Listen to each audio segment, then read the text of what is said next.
15 triliun. Tetapi kalau menurut saya mari kita koreksi diri. Kenapa ini terjadi? Jujur sama diri kita sendiri. Anggaran yang sudah diberikan begitu banyak tahun 2024 apakah sudah digunakan dengan baik atau tidak?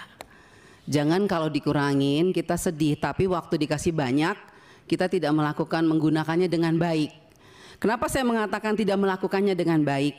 Karena sampai hari ini Pak Menteri berulang kali saya katakan bahwa masih banyak persoalan terhadap realisasi anggaran dan penyerapan anggaran APBN itu ke daerah.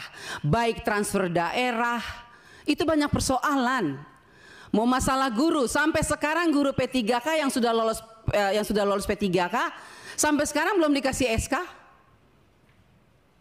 Provinsi NTT belum, mereka belum terima SK.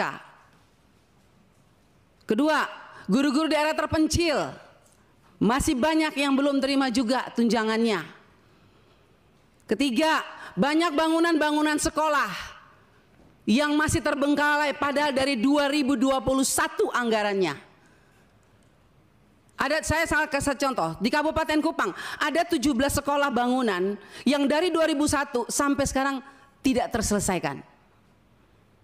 Mau lagi, kita lihat lagi dana-dana PIP.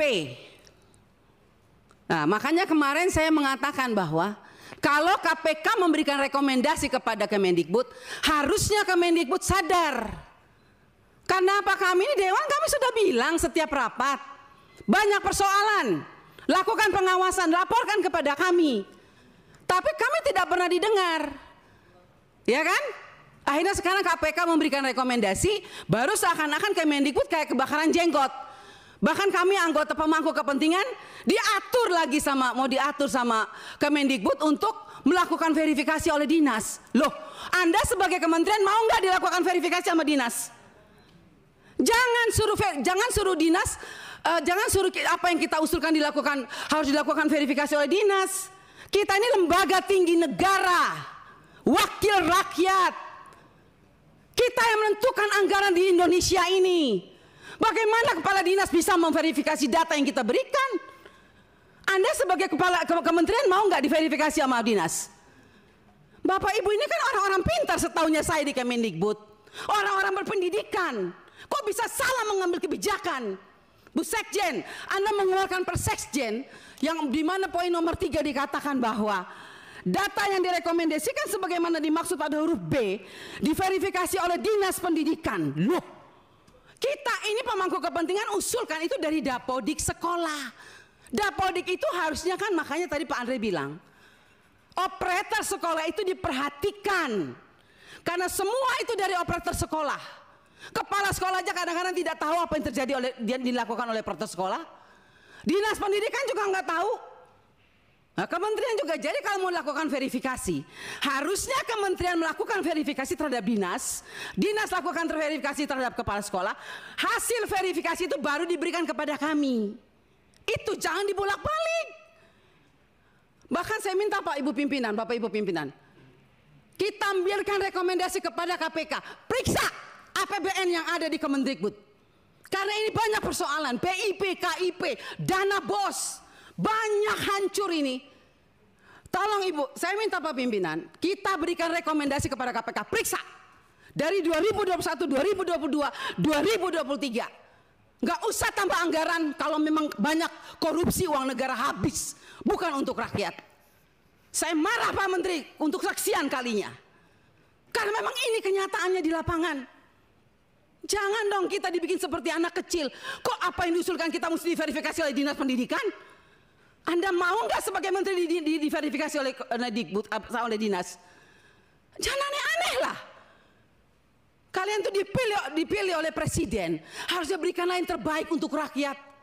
Semoga pembicaraan saya ini dilihat oleh presiden yang baru. Semoga presiden yang baru memperhatikan kinerja kementerian sekarang ini, memperhatikan eselon-eselon 1 yang sudah ada ini. Tidak memberikan solusi kepada negara, hanya membuat persoalan di daerah. Yang tertinggal tetap tertinggal, yang guru menangis tetap menangis. Bicara platform digital, mana keadilan untuk daerah 3T?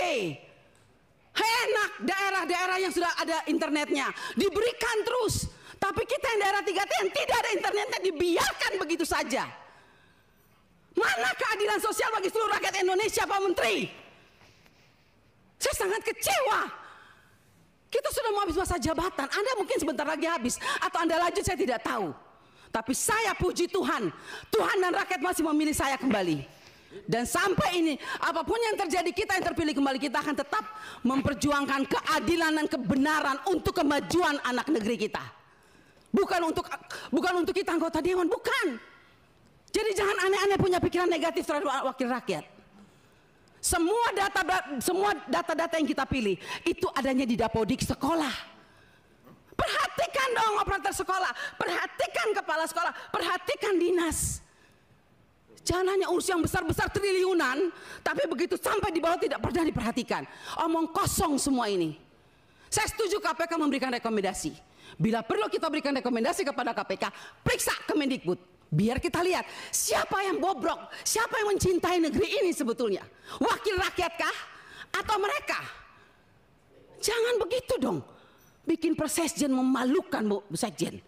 Ya iyalah, Anda jangan senyum. Anda membuat Persesjen, tidak berpikir, masa kita diverifikasi oleh dinas? Mending kalau kepala dinasnya bersih. Kalau kepala dinasnya justru yang mencuri uang PIP, bagaimana Ibu? Saya mau tanya sekarang, jawab.